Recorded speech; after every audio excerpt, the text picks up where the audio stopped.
It's that part of the schedule when the dust of the day's events begin to clarify, and we try to make sense of it for you. Brazier is drive time for radio and TV. It's fast, it's punchy, it's opinionated, there's a Brazier angle, and a little bit of levity. That's the question. That's two questions, actually. That's Brazier, Monday to Thursday, 4 till 6 on GB News. Hello, I'm Michelle Dewberry, and you can join me every weekday 6 till 7 on Jubes and Kerr. Me and my panel will get stuck right into the day's events, and I can tell you, in fact, I can warn you, expect some robust debates, some strong opinions and perspectives from both sides of the fence. It's about you at home as well. I love to read out all of your comments, or at least as many as I can. So join me, Michelle Dewberry, Monday to Friday, 6 till 7 on Jubes and Kerr. I'm Dan Wootton. Join me Monday to Thursday from 9 to 11 for the feistiest and most fun news debate on TV, where free speech reigns. I'll bring you a sharp take on the day's biggest stories, bombshell newsmaker interviews, and A-list guests. And I guarantee you, no spin, no bias, no censorship, and no reason to go to bed. That's Dan Wootton tonight, Monday to Thursdays from 9 on GB News. Hello, a very good morning to you. I'm Aidan McGiven. Some rain at first this morning, and that in places will continue into the afternoon. But for many, bright spells and showers are the theme. And those showers will be on the heavy side. Low pressure to the northwest is getting closer. Weather fronts are moving in. They'll provide a focus for the showers. But ahead of those fronts, actually, we've seen another plume of cloud and rain turn up from the continent. Now, thunderstorms, I think, will mostly remain offshore, mostly affect the continent during the morning, but there's the chance of some heavier rain for a time, East Anglia and the southeast, particularly around late morning, early afternoon. Elsewhere, bright spells, but also quite a few showers turning up, and these showers will be heavy where they occur with some gusty winds around them. It'll feel cool. 19 in London, 18 Cardiff, 16 Belfast and Glasgow. Now for Western Scotland, some more persistent rain by the end of the afternoon. That spreads across Scotland during the rush hour, as well as parts of northern England.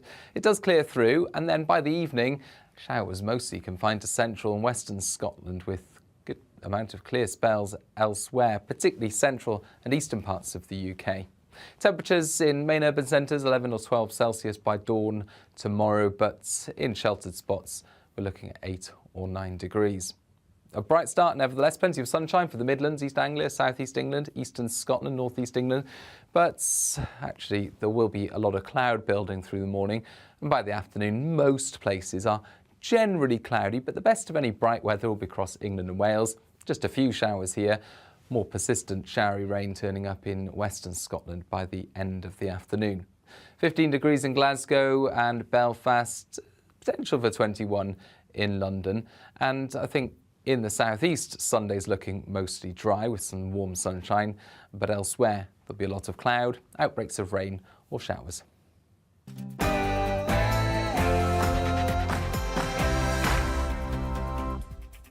A very good morning to you. It's 9:30 and this is The Briefing with me, Tom Harwood, on your TV and your radio. This morning we're talking about the government and Parliament this week. It was supposed to be Crime Week, but did it backfire for the government? We'll also be looking at who should be the arbiters of rule breaking. We'll look at the law of Partygate and what Sir Keir Starmer's leadership might be doing next. We'll also be looking at the cost of living crisis this morning, so it's all to come after your morning headlines.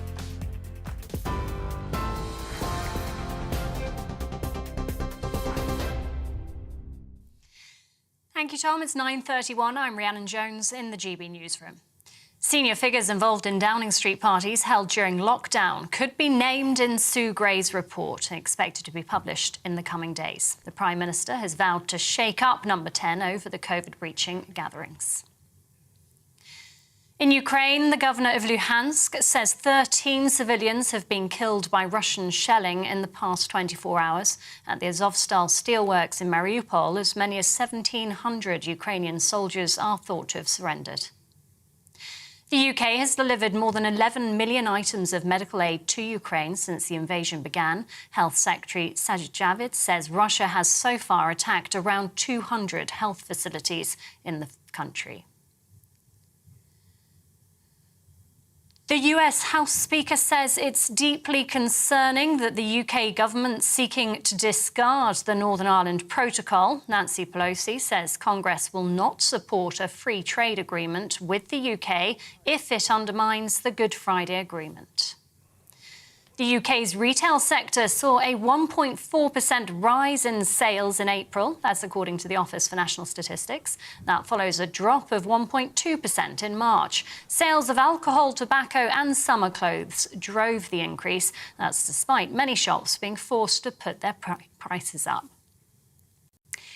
And 8 new cities have been created as part of the celebrations for the Queen's Platinum Jubilee taking place in 2 weeks' time. The Cabinet Office announced the capital of the Falkland Islands, Stanley, is one of them, alongside Bangor in Northern Ireland and Milton Keynes in England.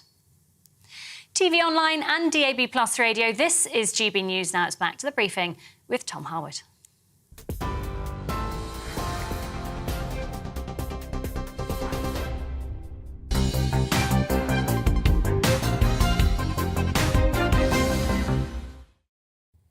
A very good morning to you. It's 9:33 and this is the briefing with me, Tom Harwood, on your TV and on your radio.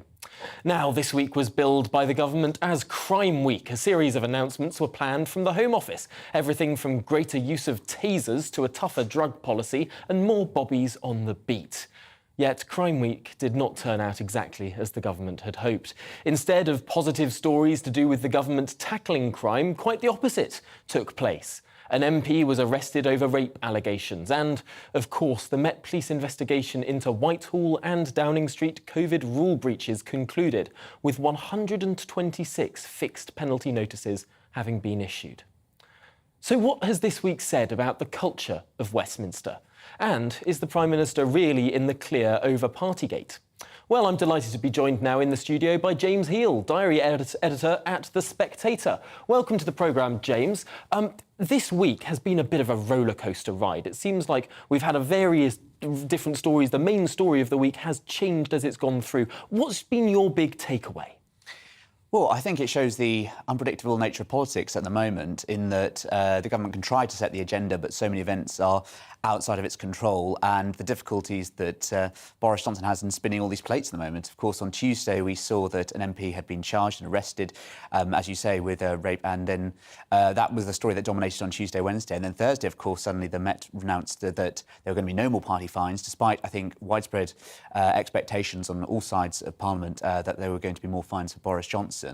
And then finally, sort of to top off the whole point about Crime Week, we then have this intervention in Northern Ireland as well about the protocol, and you may remember the comments about limited and specific rule breaking last year. So all in all, Crime Week has not exactly gone how the government intended, but another rollercoaster ride in Westminster, as you say. It's interesting looking at that first story that sort of really blew up Westminster to such a degree at the start of this week, the arrest of an unnamed MP.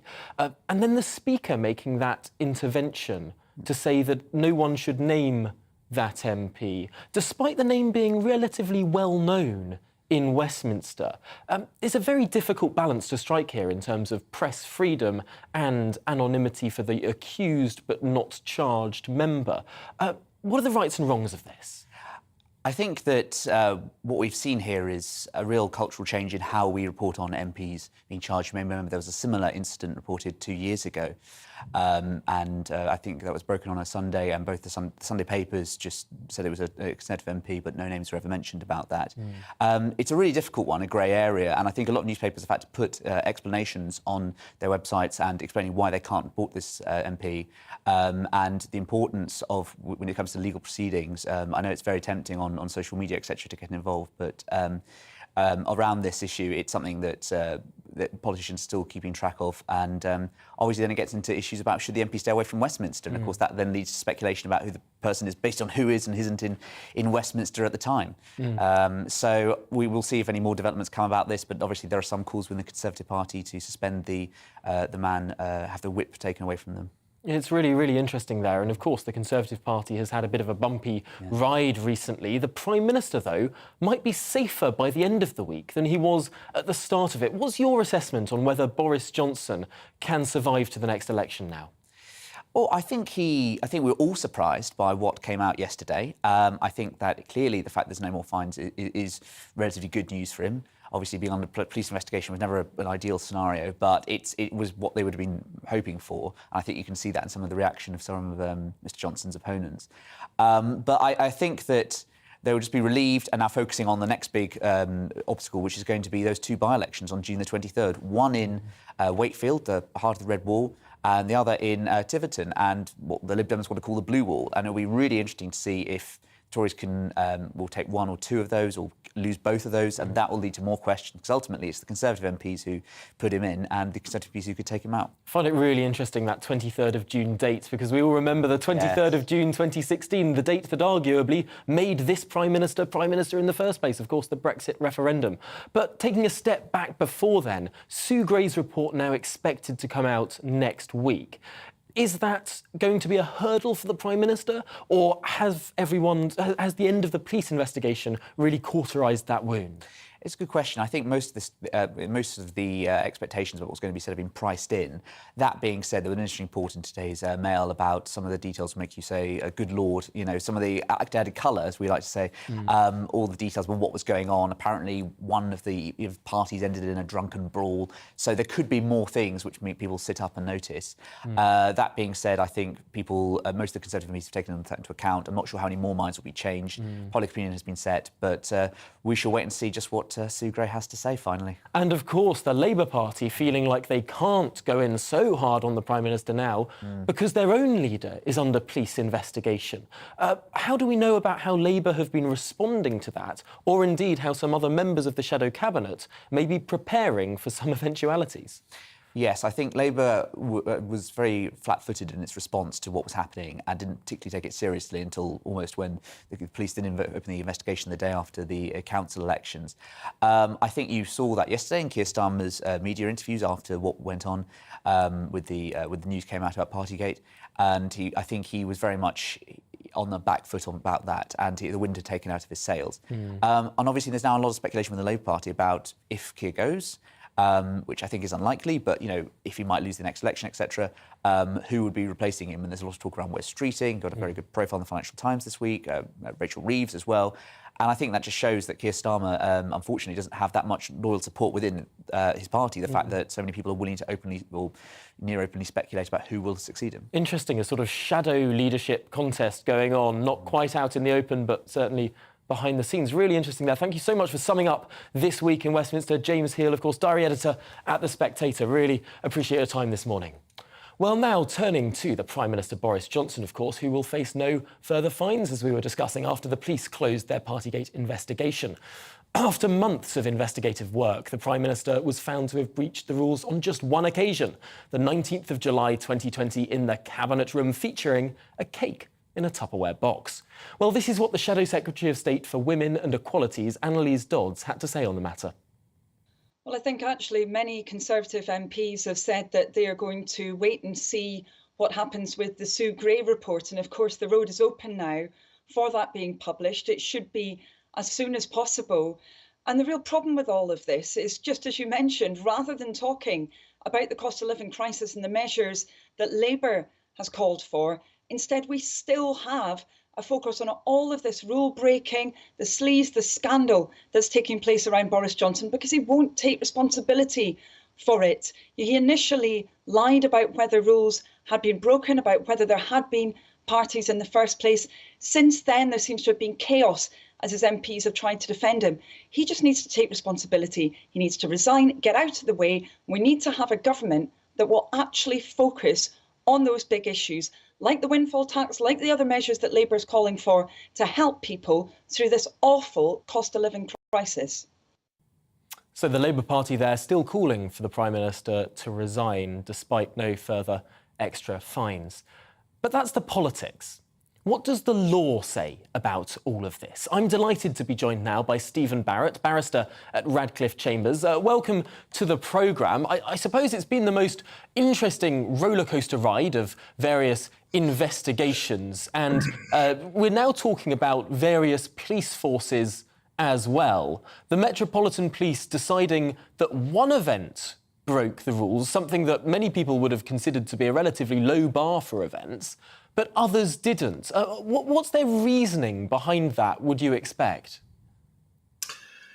It would be very interesting to know what the reasoning, what the legal argument of the Metropolitan Police is.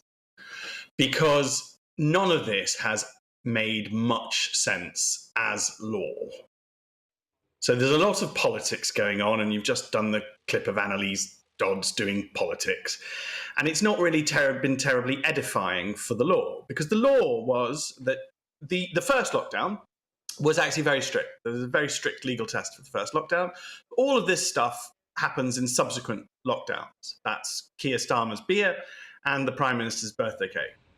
And both of those are under a very loose, liberal legal test, which is called reasonably necessary for work purposes. And I've pointed out before that reasonably necessary is loose. That's quite broad.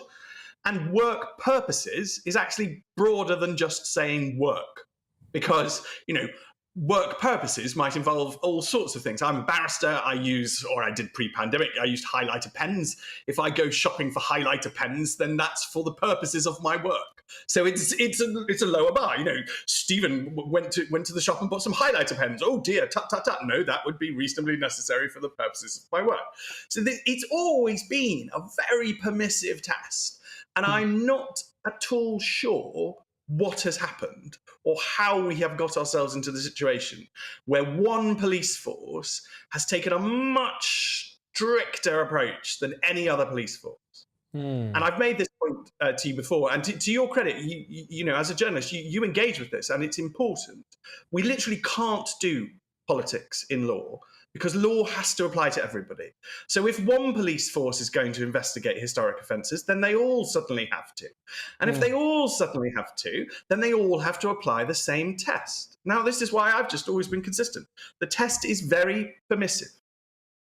By that stage, by the second, the third lockdown, actually the law had almost, I didn't go out, and I overinterpreted the law myself. So throughout the entirety of lockdown, as a barrister, I was technically an emergency worker. Now this is a political opinion, because I didn't apply the law strictly to me. I just went, well, I don't need to leave the house, so I won't leave the house. But I was legally permitted to leave the house. And that we need to wrestle with this. If politics is going to keep coming into law, it's got to obey by the rules that law has. They can't keep doing this. Annalise Dodds this morning, the Labour Party, certain commentators trying to separate out cake from beer as law, that is ridiculous. That's such an interesting point. I wonder what you have to say about the allegation that police forces only investigated under political pressure. Because in these two same cases, in this case of Sir Keir Starmer and indeed Boris Johnson, both of these police forces were saying they would not investigate historic offences. They were saying that they would not launch an investigation until there was considerable political and public pressure, at which point they changed course. Is that normal in how police forces are to undergo investigations, or indeed, is it desirable? It shouldn't be normal. Whether it's desirable or not is probably a political opinion, but it's not normal. What we had with lockdown one, there was a sort of zealous overreaction to lockdown one. And, all sorts of people sort of took the law a bit too far. And there were some incidents in which people were fined for perfectly lawful activity. And so as a result, it felt as though the police forces all got together and had a guidance. They had a procedure, a policy, the 4E policy, that they wouldn't just go about issuing fines left, right and centre, and they'd actually engage with people. They'd talk to people, they'd warn them, they'd have a chat.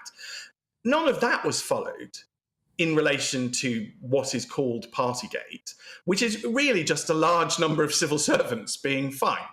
There was, as you rightly point out, one fine for the target, and just a big bunch of fines for everybody else, and the public having, whatever experience of the law this has been for them, it's not, I think, edifying.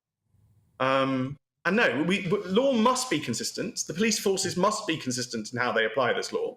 I've sort of been quite happily sat in what I call team permissive, because I have one view of the law, and I will robustly defend it with any lawyer. I mean, if you'd like to get, Keir Starmer is a lawyer, so if he wants to come and have a chat about the law with me, I'm very happy to chat with him. And actually, there was a BBC Breakfast interview where he quoted the law accurately, and I strongly suspect he knows what the law is.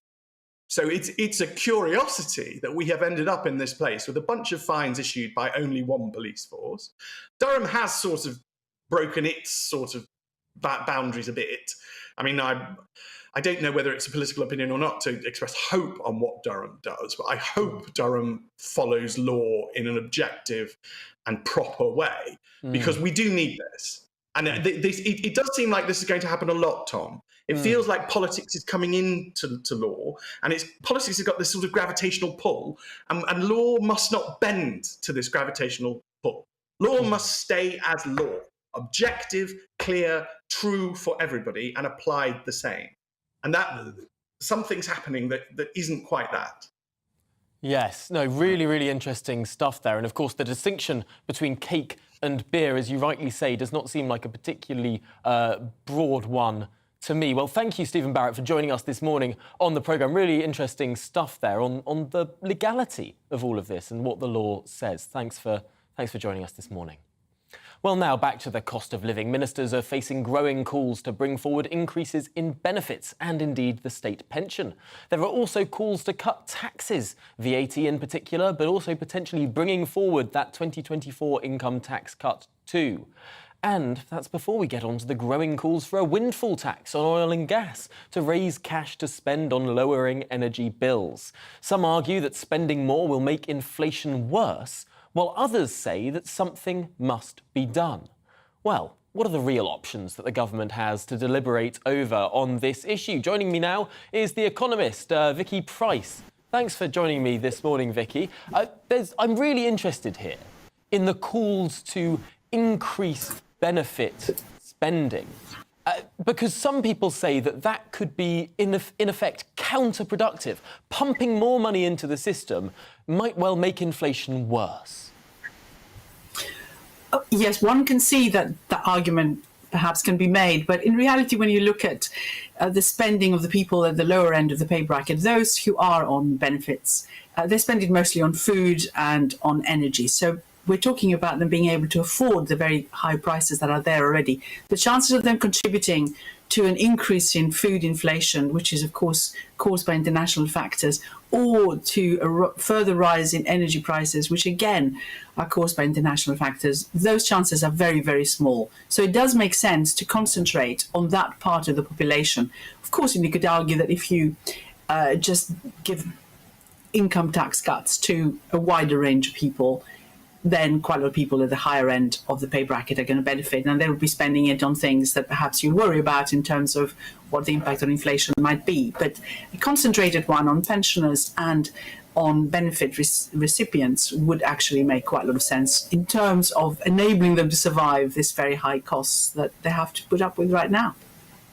More targeted the government gets with its help, the less risk there is for spillover inflationary effects. Yes, effectively, that's the answer. Because, as I was saying, if you're spending a lot of your income on things which actually are outside the government's control in terms of doing anything about prices, like electricity, in fact, if anything, it's the government that's increased, or rather Ofgem, the regulator, which has allowed for this increase to take place on the electricity costs that householders are paying, and there will be more. All they need to do is just be able to afford it, rather than necessarily raising the price of that any further. And that's why people are concentrating on the benefits and on possibly the poorer pensioners as well. Well, the big call is, of course, around VAT. Now, it's easy to see how a VAT cut would have a deflationary effect in the immediate term. What would be the pros or the cons of a temporary VAT cut?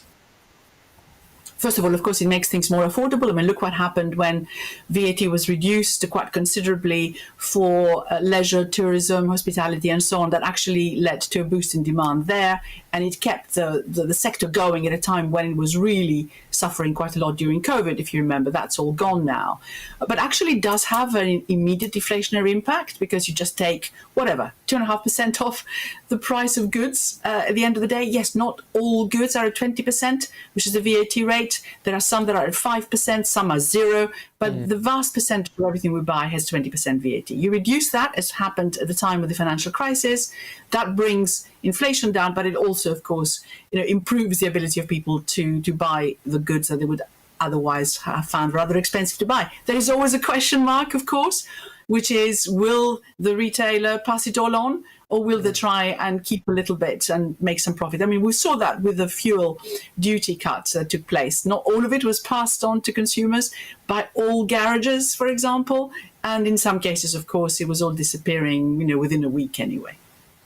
Interesting. I suppose, at the very least, it might stop prices rising any further, even if it doesn't bring them down a little bit. I wonder, with a VAT cut, though, if it's temporary, eventually that VAT goes back up. Might that happen just as inflation's been brought under control? Could that then start a second bump, or is that not something to worry about?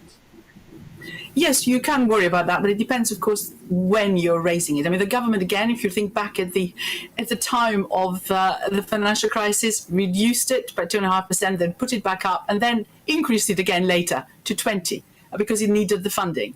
It didn't lead to any huge inflationary pressure by then, but that was, of course, because recessionary forces were beginning to get back into the economy. So you've got to balance it right, and you have to be very careful when you do it. For example, we've seen what happened in Germany, which had very, very low inflation, actually reduced VAT during the COVID period itself, and then raised it. And actually, it's pushed German inflation up quite substantially as a result. So everyone was blaming the VAT increase after that for, mismanagement, if you like, at the time. So there is quite a lot of concern that you've got to get it right.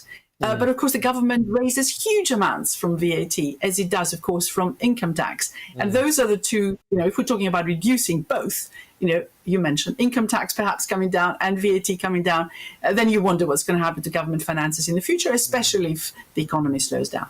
Yes, big risk in terms of how you're going to actually fill the money. Is there more borrowing or indeed money printing, which would be particularly bad? I wonder, just in our final minute, big political calls for a windfall tax on oil and gas companies. Now, windfall taxes can be pretty bad for investment. They look unpredictable. But on the other hand, the government might need some cash right now. Indeed, and you can perhaps explain, and not you, but the government, when they do it, that this is a one-off.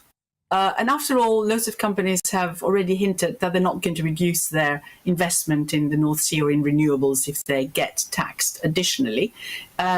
You are going to raise some money, perhaps not hugely. It all depends how much you raise the extra tax that the oil companies pay already. So from the 10% to 20% possibly, or even 30%. It was 20% a few years ago. We reduced it in 2016 to just the 10% above the 30% they already pay.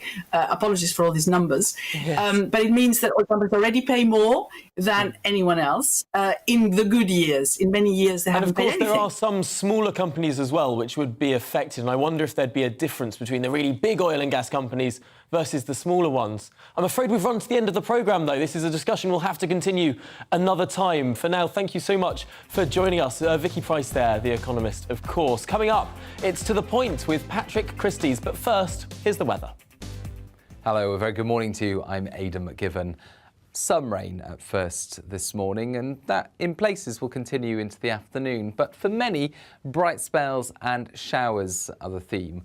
And those showers will be on the heavy side. Low pressure to the northwest is getting closer. Weather fronts are moving in. They'll provide a focus for the showers. But ahead of those fronts, actually, we've seen another plume of cloud and rain turn up from the continent. Now, thunderstorms, I think, will mostly remain offshore, mostly affect the continent during the morning. But there's the chance of some heavier rain for a time, East Anglia and the southeast, particularly around late morning, early afternoon. Elsewhere, bright spells, but also quite a few showers turning up, and these showers will be heavy where they occur with some gusty winds around them. It'll feel cool. 19 in London, 18 Cardiff, 16 Belfast and Glasgow. Now for Western Scotland, some more persistent rain by the end of the afternoon. That spreads across Scotland during the rush hour, as well as parts of northern England. It does clear through, and then by the evening, showers mostly confined to central and western Scotland, with good amount of clear spells elsewhere, particularly central and eastern parts of the UK. Temperatures in main urban centres 11 or 12 Celsius by dawn tomorrow, but in sheltered spots we're looking at 8 or 9 degrees. A bright start, nevertheless, plenty of sunshine for the Midlands, East Anglia, South East England, Eastern Scotland, North East England. But actually, there will be a lot of cloud building through the morning. And by the afternoon, most places are generally cloudy, but the best of any bright weather will be across England and Wales. Just a few showers here. More persistent showery rain turning up in Western Scotland by the end of the afternoon. 15 degrees in Glasgow and Belfast, potential for 21 in London. And I think in the southeast, Sunday's looking mostly dry with some warm sunshine, but elsewhere there'll be a lot of cloud, outbreaks of rain or showers.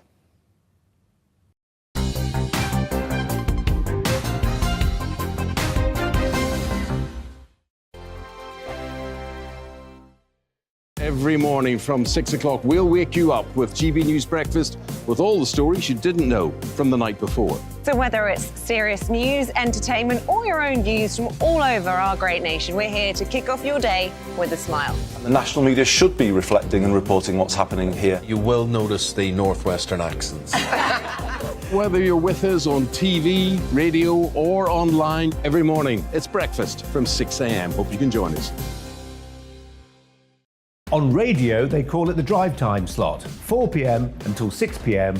as listeners head home. It's that part of the schedule when the dust of the day's events begin to clarify, and we try to make sense of it for you. Brazier is drive time for radio and TV. It's fast, it's punchy, it's opinionated, there's a Brazier angle and a little bit of levity. That's the question. That's two questions, actually. That's Brazier, Monday to Thursday, 4 till 6 on GB News.